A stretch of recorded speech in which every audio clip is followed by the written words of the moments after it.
इसमें 3 मृदाओं का वर्णन है। 3 जगह की मिट्टी काया के रोग को ठीक कर देती है महाराज। अगर किसी व्यक्ति को चर्म रोग हो गया, कुष्ठ रोग हो गया, चमड़ी सफेद पड़ गई, रोग समाप्त नहीं हो रहा, बढ़ते जा रहा है, औषधियां आपने बहुत कर ली, तो 3 जगह की मिट्टी आपको फल प्रदान करेगी। पहला, सूर्य कुंड की मिट्टी। स्कंद पुराण सूर्य कुंड कहां पर है? तो कहा दतिया और झांसी के बीच में सूर्य कुंड निवास करता है। उस सूर्य कुंड की मिट्टी को लाकर जिस व्यक्ति को कुष्ठ रोग हो गया हो, शरीर की चमड़ी सफेद पड़ गई हो, स्कंद पुराण कहती है सूर्य कुंड की मृदा लगा लेने से 5 से 7 दिन में रोग समाप्त होने लगता है महाराज। पर सूर्य को सर्वाधिक प्रियता क्या?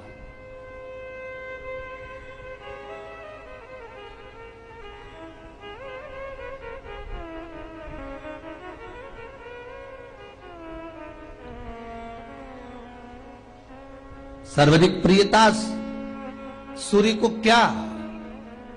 क्योंकि सूर्य तपता है, तो उस तपन को मिटाने के लिए सूर्य देवता के शरीर पर गाय का घृत मला जाता है। जैसे शनि को तेल लगाया जाता है, सूर्य को घृत मला जाता है। इसलिए सूर्य कुंड का एक नियम है कि सूर्य कुंड पर से अगर हम मिट्टी लेकर आते हैं, शरीर पर लगाने के बाद जब शरीर का चर्म रोग समाप्त हो जाए, सफेद चमड़ी अपने वापिस रंग में आ जाए, तब आप जितनी कामना कर कर आते हैं उतना घी उस सूर्य कुंड के पास में डालना पड़ता है। 1 किलो, 2 किलो, आधा किलो, 250 ग्राम, 25 ग्राम, 50 ग्राम, जो आपने कामना करी है उतना चढ़ाना पड़ता। पर वो घी गाय का होना चाहिए, और उस घी का प्रयोग कोई नहीं कर सकता। इसलिए आज भी स्कंद पुराण में तो केवल सूर्य कुंड का वर्णन है, घृत का वर्णन है, पर स्थान आज भी झांसी और दतिया के बीच में जो सूर्य कुंड विराजमान है, आज भी वहां पर कुंड के पास में एक घी का कुआं है जिसमें घी डाला जाता है, पर उस घी का प्रयोग कोई दुनिया का व्यक्ति नहीं कर सकता। जो करता है वो शरीर में फपोले पड़ जाते हैं और बाद में सड़कर मर जाता है।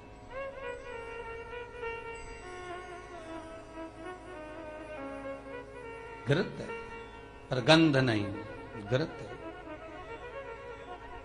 3 जगह की मृदा जीव को सुख का अनुभव कराती है। पहला सूर्य कुंड महाराज। दूसरा वर्णन करा है, जिस स्थान पर गौ माता को बांधा गया हो और गाय अपने बछड़े को, बछिया को जन्म देती हो, उस स्थान पर उसकी मिट्टी, उसकी मृदा, उस जगह की रज, जब मकान का मुहूर्त होता है, दुकान खोली जाती है, दुकान बनाई जाती है, दुकान में कोई अग्नि का प्रवेश हो, उससे पहले जहां पर गाय ने अपने बछड़े को जन्म दिया हो, बच्चे को जन्म दिया हो, उस स्थान की मिट्टी उस भूमि पर लेपन कर दी जाए तो जिंदगी में कभी संपदा की कमी नहीं हो सकती महाराज। ये दूसरी मृदा स्कंद पुराण वर्णन करती है, धेनु मानस वर्णन करती। दूसरी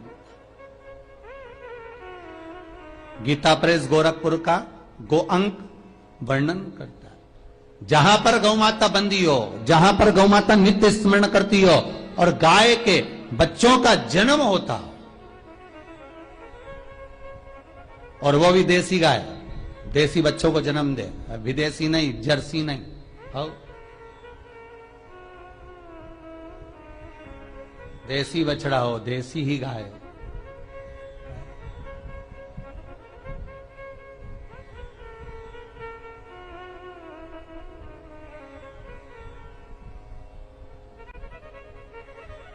महाराज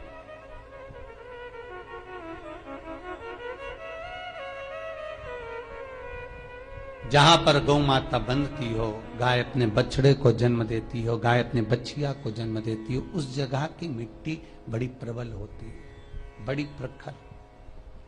यहां तक शिव महापुराण की कथा कहती है, स्कंद पुराण कहती है, धेनु मानस कहती है, गीता प्रेस गोरखपुर का गो अंक वर्णन करता है।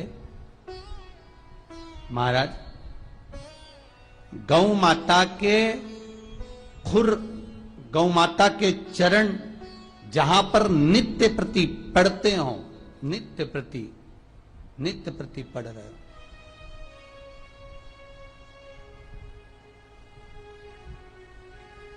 चरण पड़ने पर गौ माता के खुर में से गोलोचनी निकलती है महाराज।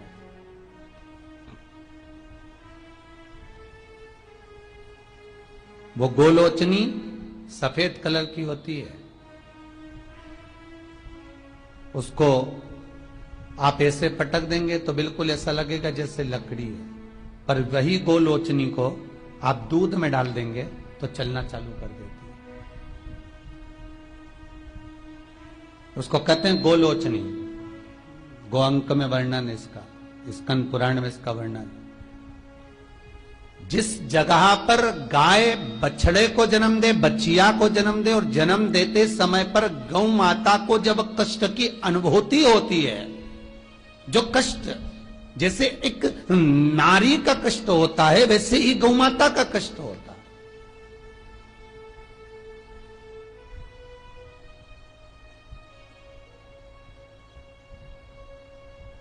और वो कष्ट के समय पर खुर में से गौलोचनी गौ माता के कष्ट को हरने के लिए प्रकट होती है। उस गौलोचनी का जिह्वा से गौ माता चाटन करती है, चाटती है, और चाटने के बाद जो बछड़ा जन्म देती है, उस बछड़े को अपनी जिह्वा से एक बार चाट लेती है।